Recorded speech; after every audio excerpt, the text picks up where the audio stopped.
Hello, good morning, good afternoon, good evening, good night.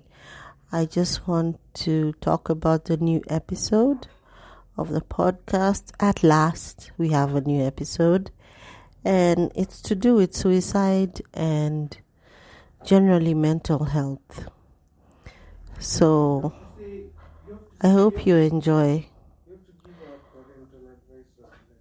Also, please ignore the sounds which come up, okay? Like, couldn't be helped.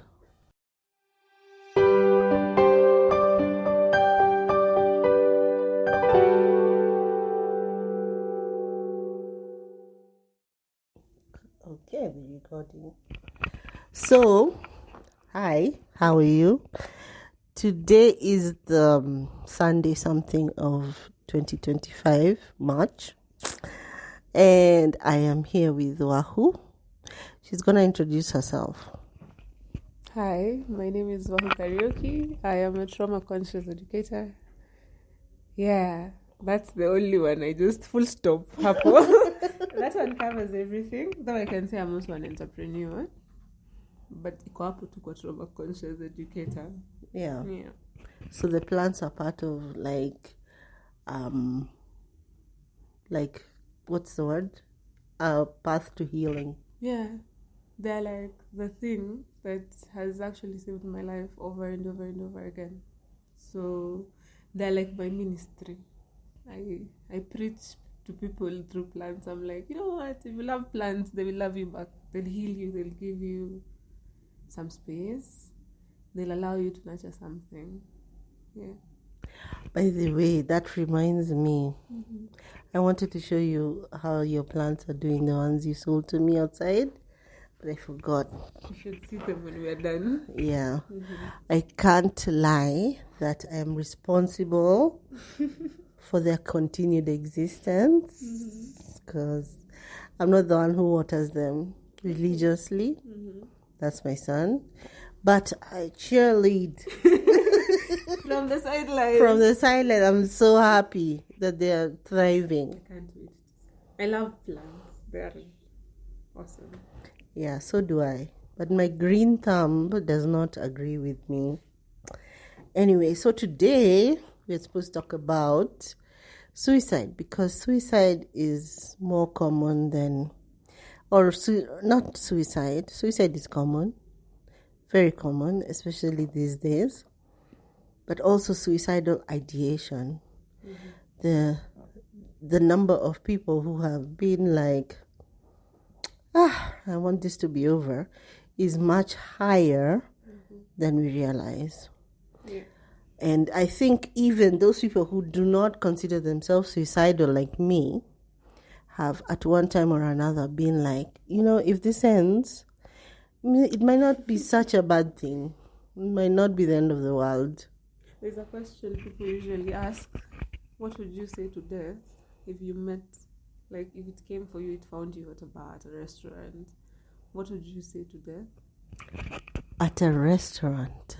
Anywhere you are. The point is where you are right now. It just comes for you. That's a very interesting question because for me, I grew up fearing death. But now that I think about it, it wasn't my death I feared as much as the deaths of the people around me. Yeah. And I was always like, could I possibly survive this? But I was also 100% sure that I would not live to see 20. Oh, okay. I don't know why I was that sure. At least at this point, I don't know. I'm sure at the time I had a very good reason. Mm-hmm. But I was just like, I'm going to die. I'm going to die, and it's going to happen before I reach 20. That's sad. So, but ironically, it's not like I was trying to live your life because you're going to die. Yeah, no. I was still just not living. So... or just living. Like yeah. I wasn't being like I have to achieve things. I wasn't Tupac. I was not Tupac. So, but I did have that feeling like. But if you had asked me, are you suicidal? I would have not said yes.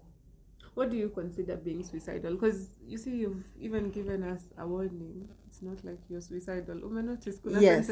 Yes. Consider suicidal? Oh, yeah, actually, that's a very good question. And it's something that I hadn't really thought about. Like, oh, what does it mean to be suicidal? But I've always thought like I want to die. Like having that feeling of, I want to die. So in this case... But... I'm saying that, and then I'm going to contradict myself. Okay. Because, to your question, what would I do if death came for me in a restaurant or in a bar? I'll just be like, hey, hi. No, high five, have a seat, let's talk. Is it time? It's time now?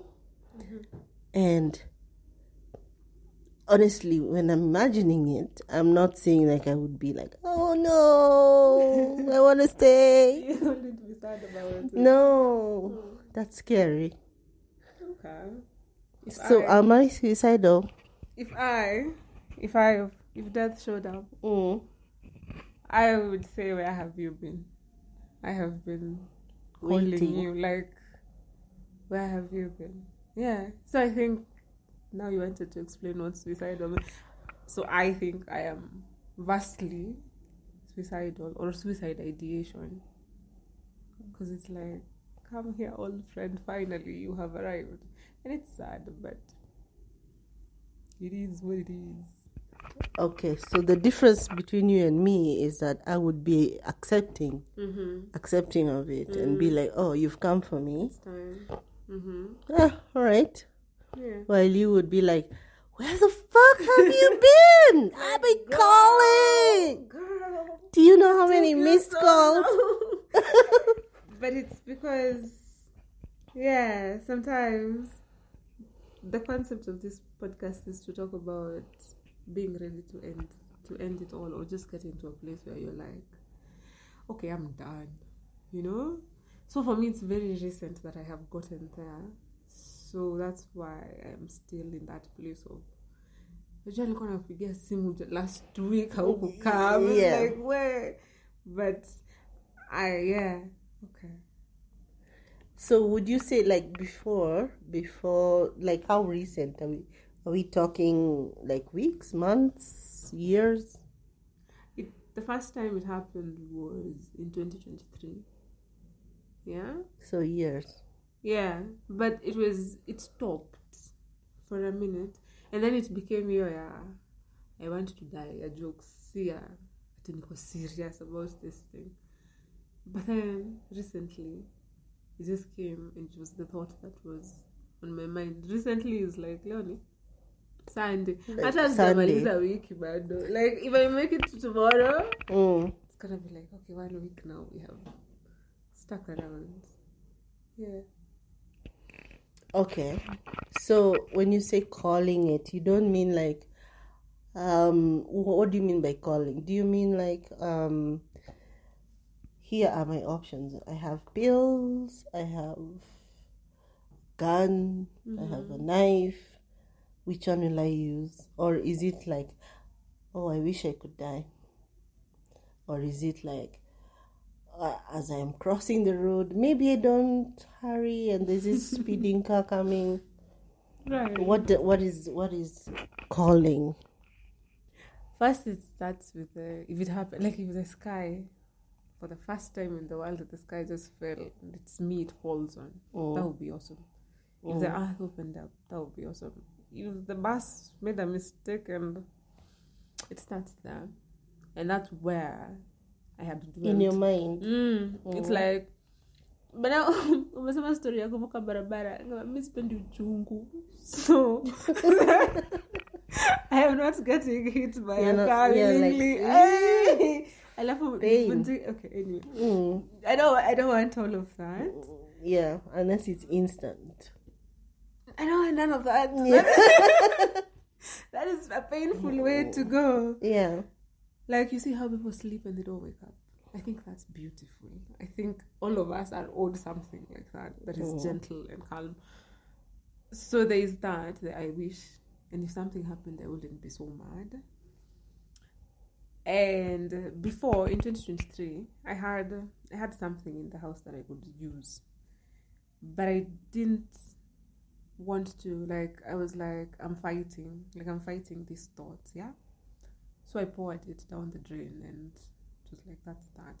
I was like, You deliberately said no. yeah, I was like, no, I'm not. I need to take temptation away from me, because something was happening, and I knew if I spent the night in the same house with that thing, I wouldn't be able to control myself, because that thing felt like world ending at the moment, but it wasn't, because I'm still here. That was in 2023.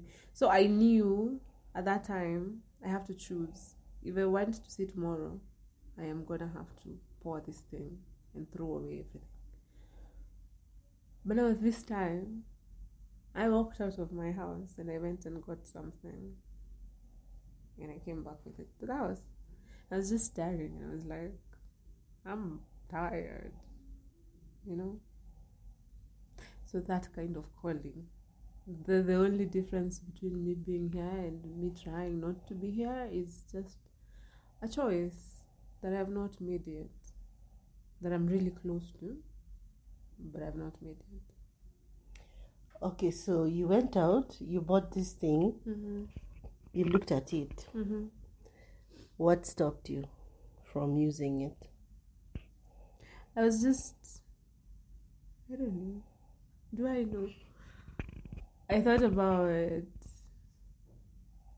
life after. I wrote, I have something. Can you pause? Yeah. Pause.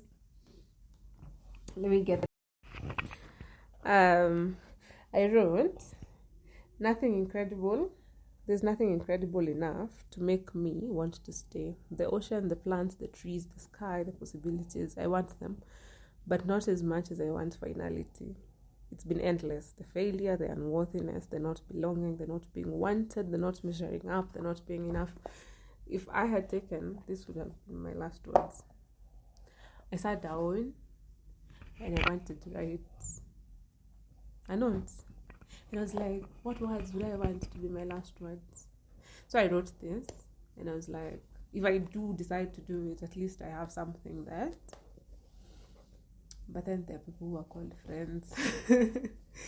And someone took me from my house on Saturday, brought me back Sunday afternoon.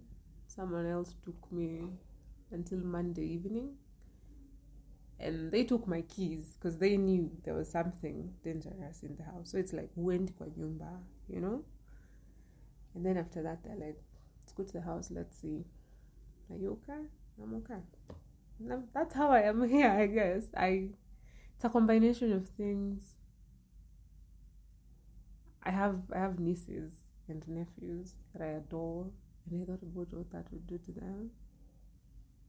And I was sad for them, but even that wasn't enough. It was just like, my idea was, I was gonna go out, get really, really, really, really drunk, like really drunk, and then just come home and say goodbye. Yeah, do it.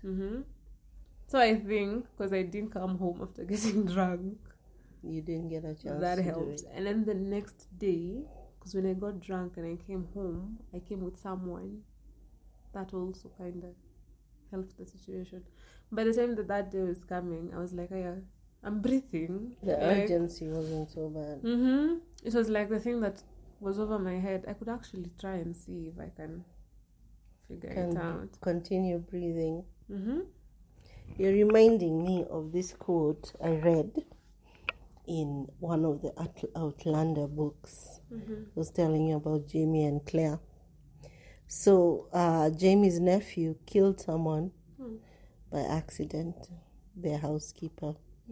She and her husband were trying to attack them at the time, but he hadn't meant to kill her. Right. So he was completely devastated, and he's like, I don't know how I can live. I don't know how I can live. So Claire asked him, are you breathing? And he's like, yeah. So just continue breathing. Yeah. Just take one breath and then the next breath until you can find a reason to continue living. Yeah. And that stuck with me at the time, though if you ask me, I've never been suicidal, but that stuck with me because I was like, yeah, sometimes all you have is just the next breath. Yeah. If you can just take the next breath and the next one and just wait. Yeah. The urgency is the problem. Yeah. You said like there's an urgency. Yeah. Suicidal ideation has very little to do with what is happening in your life at the moment. In real life. When you're triggered, you process emotions and feelings and situations from back then, and they come, and because they're heavy on you now, it feels like this is the heavy moment now, you know, because the things that were happening for me, I've been there before. And I handled it, and a few of them I've already like figured out a way to move forward. Like it's just have structure.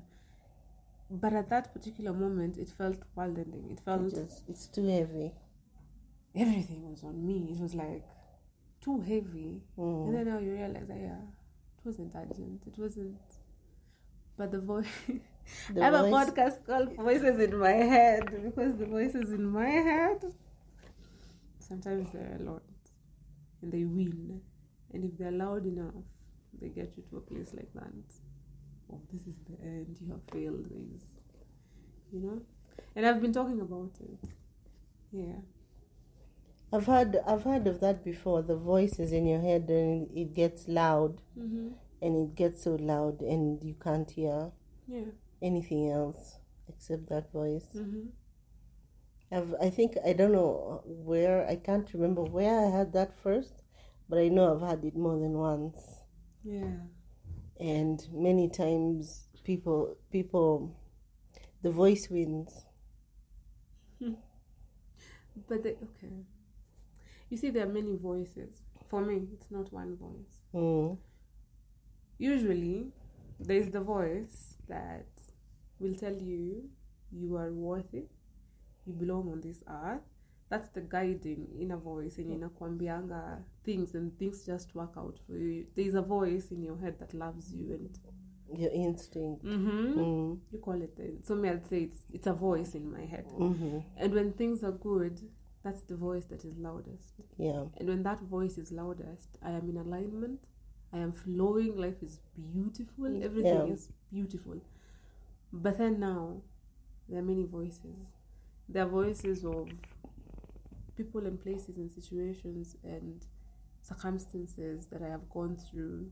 Like if I went through something, I failed. If someone called me something, you know, if someone degraded me, there's so many voices, and sometimes those voices come together and then they become this voice that critiques you and questions you from a place of discouragement, like, you know, trying to undermine you. So now when that one wins, that's when people decide to die by suicide, because it's like, what are you doing in this world?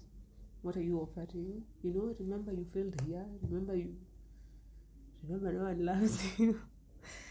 I don't know why I'm laughing, but I do laugh sometimes, because when I look at it, I'm like, why was I believing that voice? But at that time, it was very serious, and it knew everything.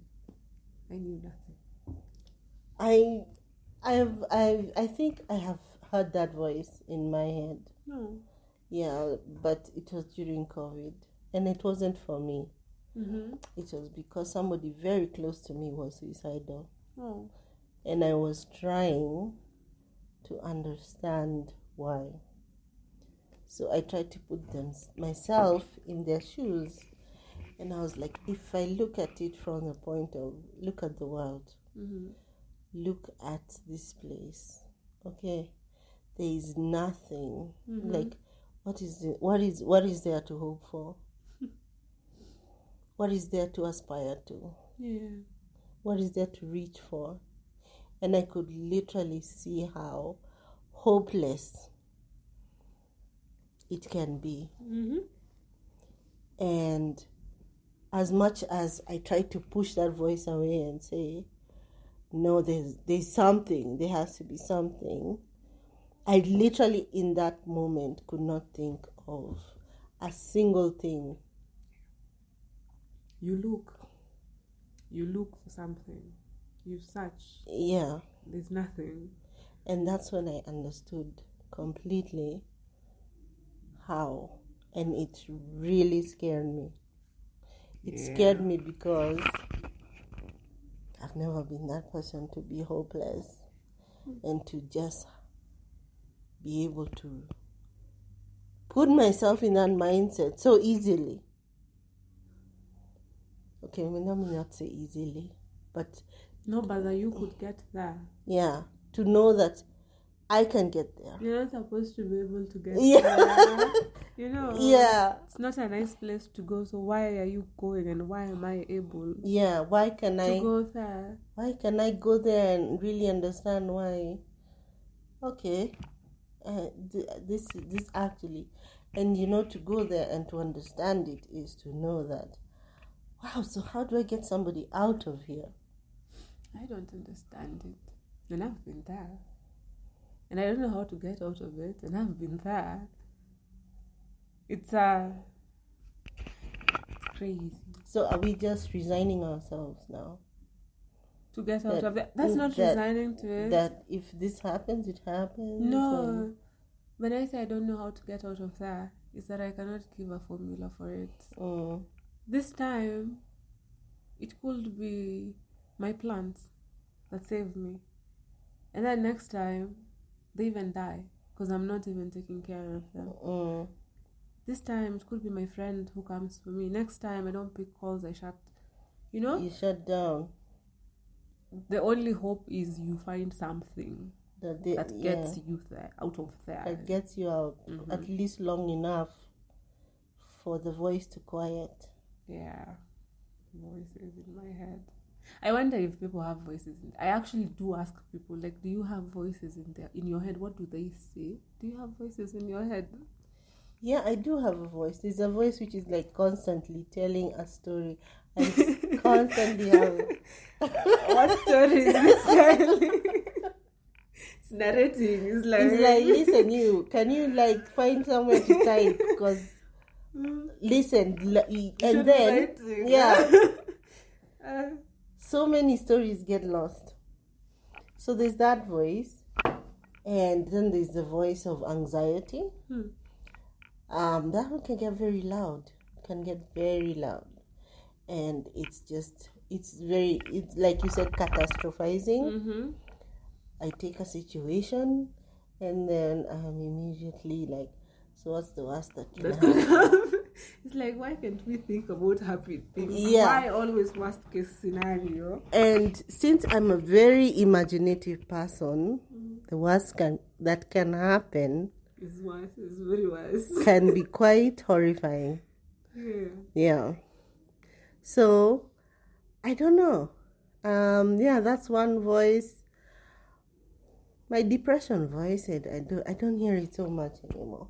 That's a good thing. I don't know. I think it's because I have stopped telling myself that I'm cursed. That's a sentence. Yeah. Okay. I've stopped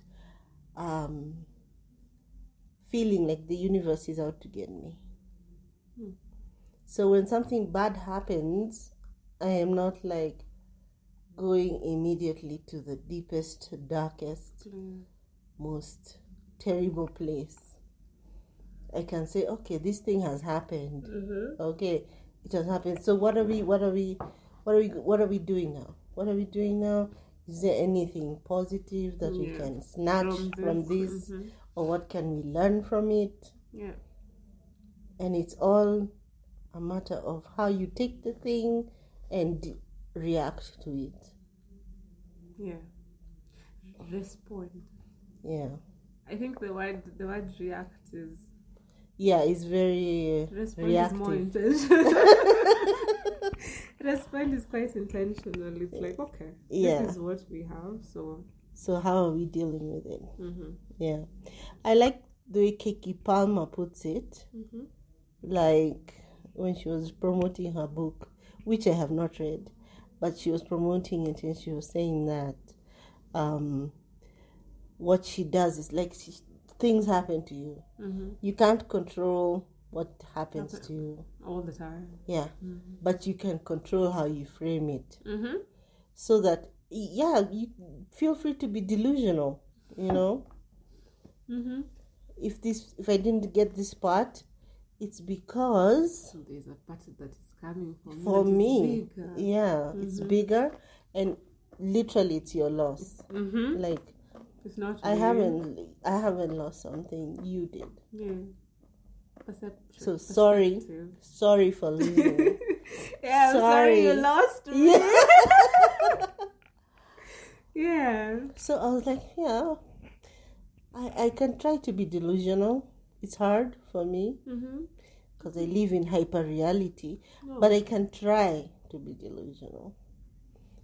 I'm the kind of person who I do not like to lie to myself at all. So it's like I live in, like, someone is telling, no, you can lose that way. I know I can't lose it. You're just accepting. Yeah, you know. Do not lie to me. Don't lie to me. I'm not here for it. I'm delusional. It's actually a virtue. It is. Yes. Mine looks dangerous sometimes because I'm like, even me, I am seeing this is too much now. Like, entirely delusional. I'm in reality sometimes. Like what? The kind of delusion. That's a very hard question. Let me see if I remember. Like for example, this delusion about this guy loves me. He does. Even if he hasn't called me for the last 3 months. He loves me. I know he loves me. No. And there's a reason. The reason he's not calling me is like delusion in terms of what is possible, who I can become. That's not delusion. That's delusion. It's not delusion. You cannot achieve what you can't see for yourself. Right. If you can't see it, how are you gonna reach it? Right. Okay. That's not delusion. That's not delusional. It's just dreaming. Yeah, that's having big dreams. Okay. And having big dreams is good. I have the opposite problem. I'm always limiting myself. Even in my biggest dreams, I'm always like, only this far and no further. You know, that's what I mean about hyperreality. Okay. Yeah. Where do you get only this far, no further? You know, okay. Let me say something. That is a verse. I'm not a Christian, but that is a verse. I have like very few verses I pick up. Okay. It doesn't have to do with this conversation. Yeah. There's a manga, this far you may come and no further. Yeah. Which is what the creator said to the ocean. Which I find like a very fascinating sentence. Because why are we limiting ourselves? Are we the ocean? Are we gonna drown the land if we and by the way, oceans regularly drown land, by the way. Sure. And at some point, the whole of the earth was ocean. Oh. Yes, before land masses rose. Yeah. That's fascinating. Yeah, so that verse is a lie. Anyway. So like literally, I'm the delusional one because I limit myself. Why do you do that? You said something about self-worth. Mm-hmm. I always thought that my self-worth is very high. My self-esteem is very high until I went to counseling school. Mm-hmm. Then I realized my self-worth is very low. Oh. Okay. I do not value myself as much as I thought I do. Like, you literally can have low self-worth and not know it. But you limit yourself. in what you feel like you deserve. Oh. You think you can only achieve this much? Yeah. Hmm. Like that's your what's the word called? Your portion? Portion, yeah. Ikishaisha ni Yeah. it's over. Yeah. Wow. Is that, I feel like that's something to do with Childhood, yeah, probably. get back to trauma Yeah. conscious. You see, let me just throw it back to that. Yeah. You see, this trauma, Mm-hmm. the reason why I'm having suicidal ideation is because I'm trying to reconcile a lot of things from my childhood with who I am as an adult, and the math is not. It's not mathing. It's not mathing at all. Yeah. It's like life and adulthood is a monster I was not prepared for. Actually, I was weakened before I was released. You know? So when it feels so hard, it's the trauma that gets you. It's the trauma that tells you maybe you're not that worthy. Maybe you're not supposed to be here. Maybe no one loves you. Maybe you can't achieve anything. Maybe you're not capable. It seems we have the same problem. Yeah, but you are different conscious. language. Yeah, you are conscious of yours. While me, I'm delusional about But the consciousness is the pain. I will be honest. having the consciousness of it is what hurts. It's the pain. It's the awareness. That's the problem. Because if I was moving around the world without knowing these things, I'd be a functional human being who's not thinking about these things. But because I am conscious about it, then I am aware in every particular situation. It will be interactions between people in public, and someone will say something to their child, and I'm like, that one, the way you have said it, I think you talk to them like this. I think this is what's going to happen to them. So for me, the consciousness is like a line that never ends, because I'm just seeing it, I'm drawing it, and if I am this way because of this, and that is all I know, why do I expect I'm going to be different? So you see too many lines, and you're like, you know what, maybe I'm defeated anyway, why try? I feel like there's a solution to that somewhere. Tell me. But that's two sides of a coin. When it's bad, the consciousness is a bad thing. When life is good, the consciousness is a good thing, because then it guides you vizuri. Yeah. So young, and there's nothing you can do about it, I think. I think a lot of people do maybe that thing of having that consciousness. It's not that they don't have it, but there's pretense. Yeah, I think a lot of people pretend, and they live in the pretense. What do they pretend? Because they pretend to have forgotten. That's an interesting concept. The consciousness. Because living with that awareness is too much. Yep. So they say that they got over it, and where am I getting this from? The turned out well community. Yeah, I just feel like there's this stage. Most people go through a stage of when they're actively conscious, and then they kind of like act like they forgot. Like it's not there anymore, or I grew up, or I matured.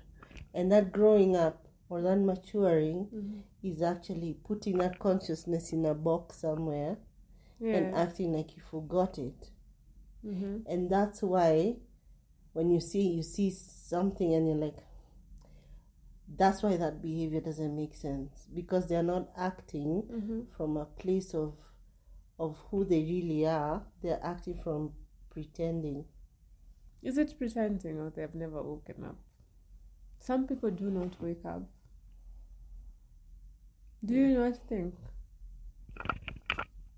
I think that to be a child, it's very difficult to be a child and to be asleep.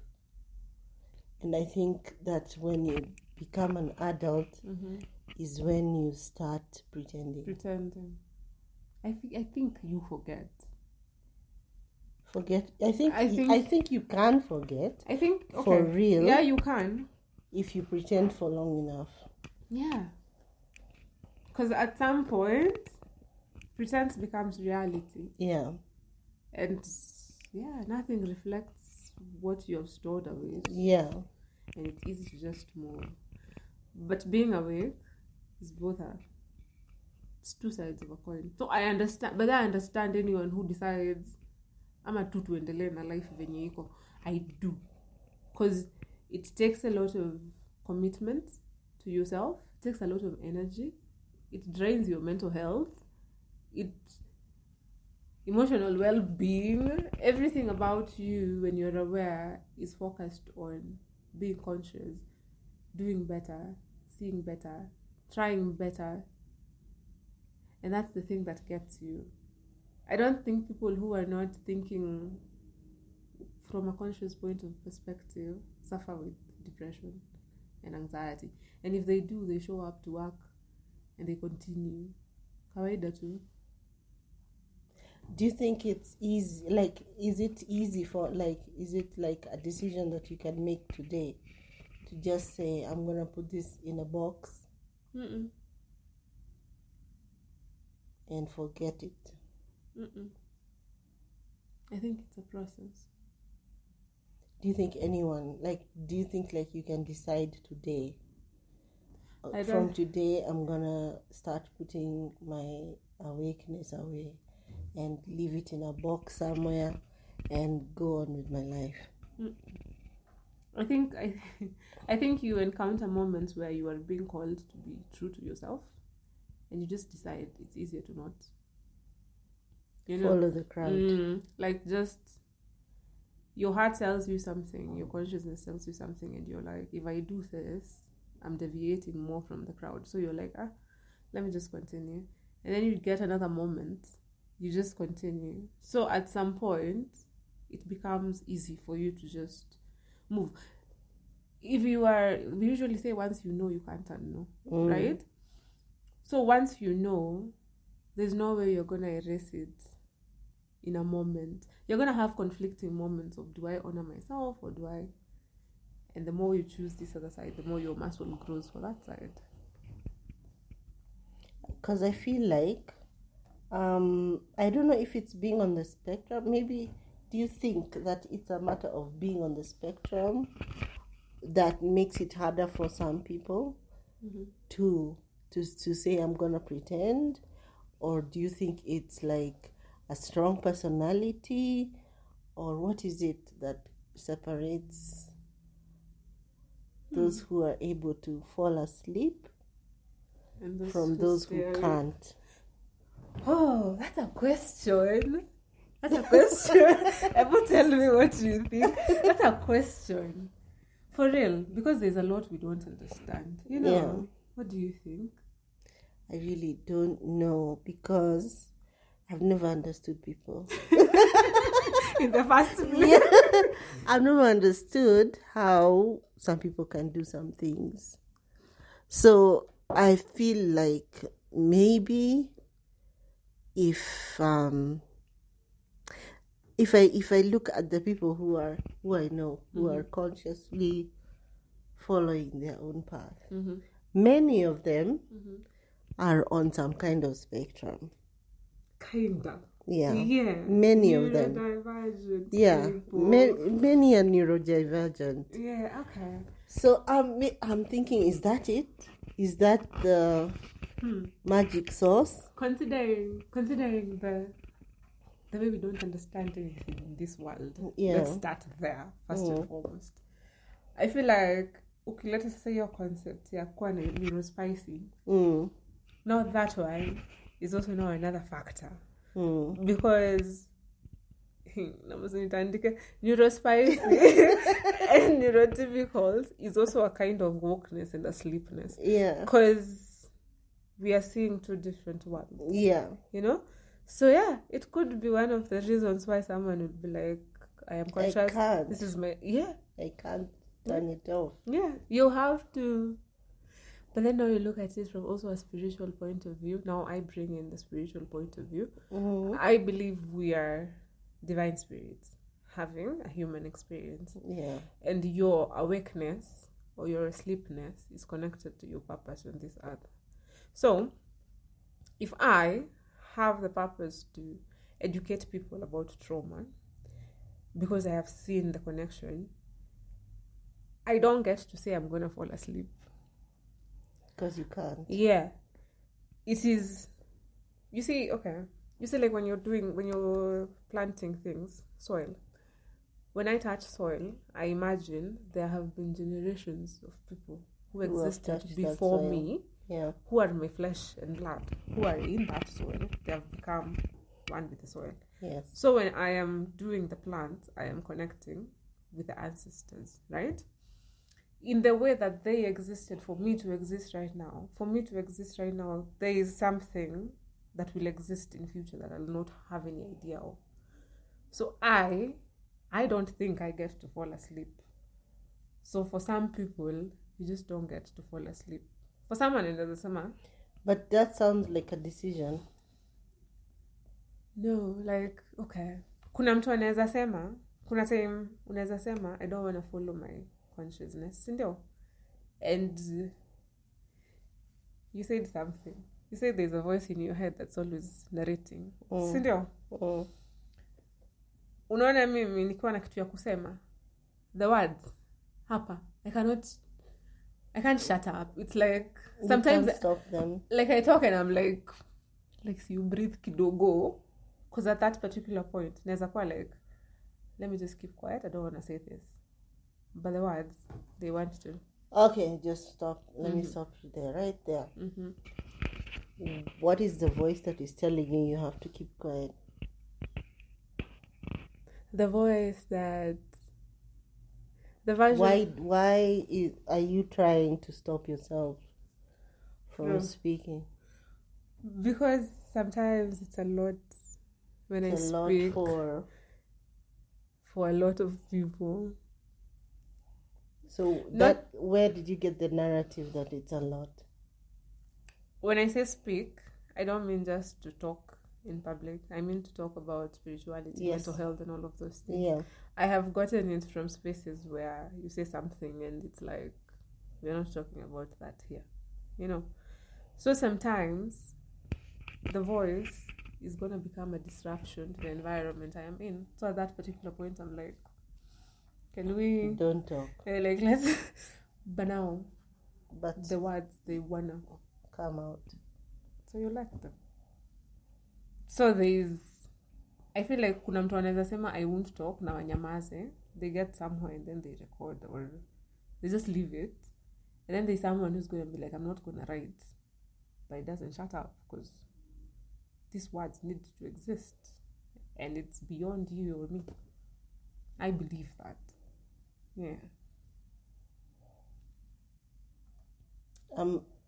I think when you say, like, for example, voices in your head, I'm just trying to connect the dots. And the voice which is telling you need to shut up. That your voice, you cannot use your voice in this place. I think there's a connection between that voice and the voice that is telling you that you are not worth it. Yeah. And you're not loved, and you're not needed. Yeah. And those two voices are the ones which lead you to say, maybe it's time to end it. Yeah, they are connected, you're right. Because to be able to say, no, I need to speak, but I can't speak. You're basically saying the purpose for which I was put here, I can't do it. So I might as well just not be here. Yeah. Would you say that factors into it? No, it does. I am seeing it. And you're talking and I'm like, yeah. But we also draw... Now in my head, I'm like... Like my therapist usually asks me, where in your environment did you hear that, or where did you learn that? Yes, exactly. Where did Yeah. you learn that you can't? Where is that I voice was coming from? unaona hiyo ya kujinyamazisha. Mhm. I was a very loud child. I was the kind of child mkipanda matatu napea kila mtu story, si watu wenye tu tuko nao. If we were going to Shago, like our Shago is here, and then the last stop is Upper Total. People are like, acha tufike na yeye, tutakuja kumdrop off. Niko na story mingi sana. Zimeshika sana, they want. So I was that kid. I would go to my sister's high school. Nikimtafuta nimkose. I narrate poems to her Whoever school. is there. But you're talking 2 months. Nyamaza. Who is saying that to you? Is it to you? My yourself? environment. No, I was a child at that particular point. So someone will say, I'll just say my environment because it's not someone in particular, but it will be like, you're too much, unaongea sana, nyamaza, tuko kwa gari. It's a lot of constant reiteration of you're being a little bit too loud. They're like, shh. And then I went to a private school, and that private school was, we speak in English. That's where I learned how to speak in English. So I come home, I'm a tiny little thing. So the language I'm using in school, nasahau natumia nyumbani, and home we speak in Kikuyu, Kiswahili. And someone is gonna be like, utashinda ukiongea, tunaongea Kizungu. And so I can see the connection between the shut up and the, okay, I might as well not be here if I'm not talking. Because I feel like my voice is really something important to me. Your purpose is unneeded. Yeah. The message that you are here to convey, I will not be nobody wants to hear it anyway. That's really interesting, because when you look at it like that, I look at it differently. I look at it like you're born with this light, and slowly people dim it for you. And they dim it, and they dim it, and they dim it. And if there is nobody to protect it, it can go out. It went out. It went out somewhere until I started therapy in 2019. It's like I woke up and I was like, who am I? Like, where did that child that I was disappear into? I guess that light is what people mean when they talk about your inner child. Yeah. When I say I'm a trauma conscious educator, ni kwa sababu naangalia the kid I was, the adult I grew up, high school, campus, and then sasa nimeanza kuheal, ndio niko like, what? I always wanted to be invisible. I'd be in rooms and I'd shrink. Like, if you look at me, I'm like, hey, I'm dying. But now I'm looking and I'm like, I have things to say. I don't mind being seen, And the confusion between who I am now and who I was in between and who I was, it's like something happened in between happened. Who made you that way? Yeah. But it's a lot of trauma, a lot of it, that I was not aware of. And because I was hiding from it, I was hiding from myself too. But then now when I actually got consciousness of it, and then I like, I have more to offer, That's why I'm really obsessed with. I wish we could inject people information about trauma. Like, it's just, you're behaving this way because this happened. Stop that. Yeah. Like, there's no need for you to be shouting. We can hear you. There's no need for you to be punching walls and beating people. Imagine if you use your words. We will hear you even if you are not heard. Even if your environment told you this is how you're supposed to exist. Imagine you don't have to. Oh my God, imagine, just yesterday when I was reading that Omari Hardwick is in Kenya, and he was saying how soft-spoken Kenyans are. And I was thinking about how Black Americans are probably like, have to really talk in really loud voices because nobody's listening to them. Yeah. And I don't know why, it just hit me yesterday that, because I've been following Amanda Seals, and she really talks loudly. Like it's like a little scream every time she's talking. Mm-hmm. And she was telling a story about how she was talking to someone on a plane, and she was just talking in her normal voice, which is very loud. Mm-hmm. And the woman was saying she's yelling at her. Mm-hmm. And it just when I saw that yesterday, I was like, oh, that's why Amanda Seals is always like kind of yelling. Yeah. And because she literally talks about how she tries to communicate with people and they just don't hear her. So una adapt to vitu. Yeah. That it's like I'm not being heard. Yes. So I have to talk louder. Mm-hmm. But those are trauma responses. And they don't have to be how we continue living kabisa. Like you could just... If you become aware of it, you can say... You can choose something different. Yeah. Like I don't have to be loud. My mom is very, very loud. I used to shout a lot because I also did feel hard. And then just somewhere it was just... Sasa mimi nashindanga tu nikiambia watu, let's use our inside voices. Like I can hear you. I want you to know you can just... I'm listening. Like just calm down, just talk to me. You know, I can hear you. Yeah. But the conditioning is not hitting. It's like nisipopiga nduru hakuna mtu mwenye atanisikia kwa hii nyumba, which is sad, but it's reality. Yeah. And I think that's one of my traumas. The having your light dimmed. And it was I made a very conscious decision that I knew that even if I don't do it, the world is going to dim my child's light. And I just made this conscious decision to do everything to protect that light. And yet still, you see it, you know. You see, and there's like very little you can do about it. The only thing you can do is keep reminding him. Reminding the him. Affirmation This is who you used to be. Don't forget who you are.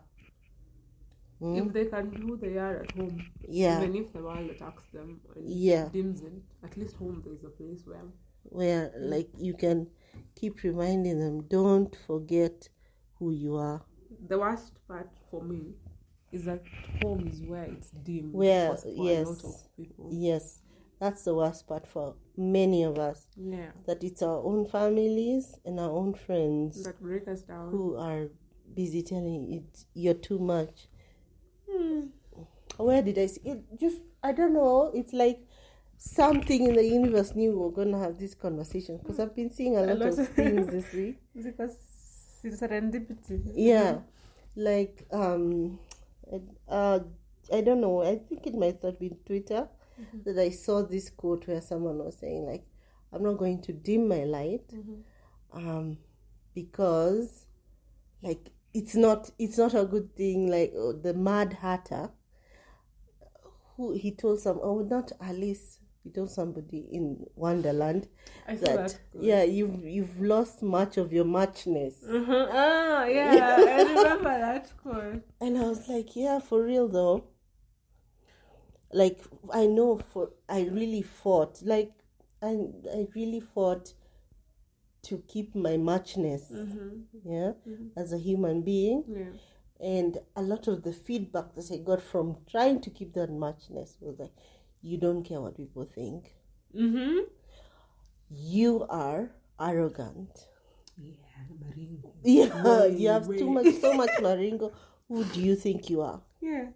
And all the time, all you're trying to do is protect the person that you are. And you have nothing against anyone. Yeah. You're not trying to compete with anyone. I'm not trying to like put you down or tell you that you're less than me. I just want to protect me. That's it. So I think this discussion could just like go on forever. It's a long way, but we can continue another time. Yes, but for now we should stop. It's getting late. It's very late. Yeah, but we just want to thank you for sharing with us your thoughts. I want us to talk about it. I want it to be the most normal conversation in the world, that it can start at lunch at dinner tables, in schools, because the more it's stigmatized and it's something that is hidden, the more people think you're alone. And when you think like that, now the heaviness becomes heavier. Yeah. But we should carry it as a community, not individually. I totally agree. Yeah. So at least we've started the conversation today. Mm-hmm. Hopefully it continues. It shall. Yeah. Yeah.